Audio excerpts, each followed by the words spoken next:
May mga bagay sa buhay natin o pangyayari o tadhana na hindi natin maintindihan kung bakit sa atin binigay ni Lord. Pero dito sa negosyo recipe yung isi-share ko sa inyo, sigurado nakikita ka ng 40,000 o higit pa. Kahit 8 pesos lang ang puhunan mo bawat isa. So ayan, naglagay na tayo ng isang pakete ng Menu Jelly Mango. Ano ba? Menu Mango. Menu Magic. Mango Jelly Powder. Basta Menu Magic. Basta jelly powder na mango yan. Mango strip. Tapos lagay tayo tubig konti. Konti lang na tubig kailangan natin dyan. Haluin mo lang hanggang sa lumapot, pero hindi mo na siya kailangang pakuluin. Oo. Basta pagka lumapot naman na kasi yan, sasabay na rin dyan sa paglusaw yung mango strip. Oo. So habang natin dyan, hinahalo, comment ka naman sa baba kung taga saan ka. Malay mo ikaw na yung susunod natin na mabigyan ng libreng electric hand mixer. Oo. Gusto niyo ba magpahula ulit tayo kung anong recipe ito? So, hangon na natin yan. Isalin natin sa lalagyan kasi kailangan pa natin magluto ng iba pa niyang tropa. Kasi malungkot kapag mag-isa lang. Oo. Yung pagkain, hindi ikaw. Minsan mas okay pang mag-isa tangik. Oo. So, ayan, tabi mo lang yung hugasan na pinaglutuan mong saucepan. Oo. Di mo na kailangan yun. Pero kung gusto mong walang tambak, hugasan mo na. Tapos tabi mo lang yung, mango jelly natin. Pagsalang ng another saucepan na magiging hugasan, lagyan natin ng sandamakmak na asukal. At syempre, hindi mawawala. Kailangan pa rin natin ng tubig. Oo. Haluin mo. Oo. Hindi mo naman kailangan haluin ng dire-diretso yan. Gradually lang din. Tapos, intay mo lang siyang kumulo. Oo. Literal, kulo. Medyo matagal siya kahit konti lang. Oo, kaya kung gagawa ka nito, kontian mo lang. Pero kung mahaba pa siya mo at marami namang bibili, damihan mo na. Kita din yan. Ano ka ba? Oo. Ito, ipapakita ko sa inyo. Ayan, di kasi ako mahilig mag-oras-oras. So, ayan, kapag tingin mo malapot na, magpatak ka sa tubig. Tapos sundutin mo ng daliri mo. Ayan, tingnan mo kapag ganyan itsura niya, parang nagsisipon, namumuo sa tubig siya. Ayan, yan na yung takdang oras na ihalo mo dyan yung mango jelly natin na niluto kanina. Malulusaw pa rin yan dyan. Pero, kung mapapansin nyo mamaya pagka hinalo-halo natin siya, maiiwan dyan yung mga mango strip. Nagdagdag pala ako dito, no, kalamansi, isang peraso. So, syempre, tanggalin mo yung mga natirang buto. Mapait yan. Uy, pag nangata mo, kaya tanggalin mo. Tapos, diretso ka lang sa paghalo. Ganun lang, halo-halo ka lang. Hanggang sa mangalay ka. Kung gusto mo lumaki ang braso mo at wala kang time pumunta ng gym, magluto ka everyday simula paggising hanggang sa matapos. Ewan ka lang kung hindi lang muscle mabuo mo. Baka puro lamig sa katawan at pasmadong braso. Diba? Bongga. Gaya tsura niya.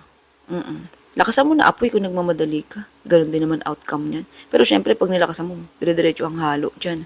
Susunog ilalim eh. Ayan, diba? Mango strip is waving.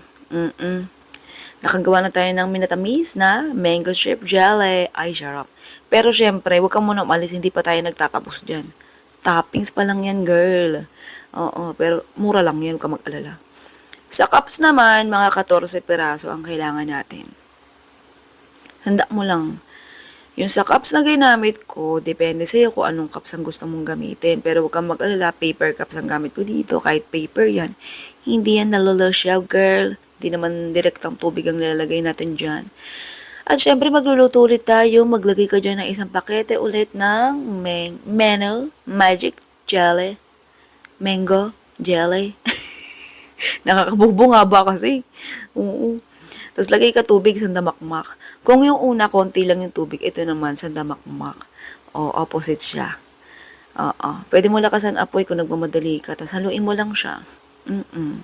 Kung gusto mong malaman kung saan nabibili yung mango jelly powder natin at itong glass pot, ilalagay ko na lang kung saan mabibili na sa baba. O kaya sa screen, tingnan nyo kasi may mga naka-display dyan sa screen. Oo. O kung wala, sa baba ka tumingin. After maluto, salin mo na dyan sa bawat cups. Alam niyo naman, eto na naman ang nakikita niyang nagloloto, si Eden na naman ito eh. Syempre, tansya-tansya tayo dyan. Oo. Pero kung ititinda mo at gusto mo, lahat sila hating kapatid, pantay-pantay, bala ka. Gamit ka ng eksaktong cups o kaya gamit ka ng timbangan. Kung saan ka komportable ba. After yun, itabi mo lang para lumamig at mamuo. Oo. Huwag kang mag-alala, hindi pa rin yan super lambot. Kaya pwede ka pa magdagdag ng tubig dyan kung gusto mo mas marami magawa. Oo. At syempre, itong condensed milk, hindi ko na pinakita sa inyo. Nilagyan ko konting tubig yan. Kasi super lapot, galing kasi sa rep. Nilagyan ko siya tubig para medyo lumabnaw. At huwag ka mag-alala, hindi mababawasan yung tamis yan. Ang tamis pa rin yan, condensed milk kaya yan. Mga isang kutsara lang pwede na dyan. Tamis na yan eh. Yung toppings pa lang natin na ito, minatamis na mango jelly. Matamis na yan kasi matamis nga. Minatamis nga, di ba? At syempre, sa pagiging toppings niya, ikaw na bahala kung gaano karami. Kung gusto mo konti lang, pwede naman. Pero ako kasi inubos ko yan. Hinati ko siya sa 14 cups. Bilangin nyo na lang kung saktong 14 ba yung nagawa ko. Hindi ko natanda. Pwede kayong kumamit ng ibang cups ha kung ayaw nyo yan. Oo, pero maganda naman yan. Yun nga lang wala siya takip talaga eh. Tapos lagay mo siya sa rep. At syempre, masarap talaga yung pag nilagay mo sa rep. Masarap siya pagka mas malamig. Oo. Ganun lang. Kahit mga 2 hours lang, chiller lang ha. Oo. Huwag mo lagay sa freezer, mag-yelo yan. Titigas, mahirap na kainin. Oo, dinig pa yelo niyan. Wala namang cornstarch yan, kaya hindi yan magiging smooth. Pag nilagay mo sa rep. So, ipakita ko lang sa inyo kung ano itsura niyan. Sarap yan, uy. Masarap. Lalo kung mahilig ka sa mangga, o diba? Parang natamimik bigla. Para pala sa eksaktong sukat ng recipe at saka costing natin, bisitahin nyo yung YT channel natin, Foodie Bar, Hello Mix, at saka Chef Eden, yung tatlo yun. So, ikaw na lang ang bahala kung saan mo gusto bumisita. Basta lahat yun mayroong mga recipe. Oo, so ikaw nang bahala. Sige na, goodbye, good luck. Love you. Para nga pala sa mga maraming pasanin dito sa lupa, halos lahat ikaw ang may pasan.